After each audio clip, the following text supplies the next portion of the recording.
కాపు ఉద్యమ నేత ముద్రగడతో భేటీ అయ్యారు నటుడు మోహన్ బాబు.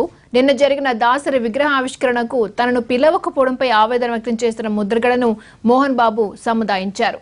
తాను ఏ పార్టీకి చెందినవాణ్ణి కాదని, అయినా కార్యక్రమానికి పిలవకపోవడం బాధాకరమన్నారు ముద్రగడ. జన్మల ప్రసాదించిన మా గురువు గారు డాక్టర్ నారాయణరావు గారు పాలకొల్లు, ఆయన ద్వారా నేను విలన్గా, హీరోగా, కమెడియన్గా, క్యారెక్టర్ ఆర్టిస్ట్గా, ఒక నిర్మాతగా అన్ని రకాలుగా ఆయన నన్ను తన పెద్ద బిడ్డలాగా చూసుకుంటూ, అంటే భక్తవత్సల నాయుడు అనే పదాన్ని మోహన్ బాబుగా మార్చి చక్కదిద్దిన వ్యక్తి నటుడు. నాకు తండ్రి తర్వాత తండ్రి లాంటివారు, వారికి పాలకొల్లు. నేను అందుకే చెప్పాను నిన్న కూడా, పాలకొల్లు ప్రజలారా, నా జీవితంలో ఎప్పుడు నేను మర్చిపోను. సహజంగా మనం ఏమంటుంటాం, కరోకేలుగా నెత్తిన పాలు పోయిరా నీళ్లు పోయిద్దాం అంటుంటాం.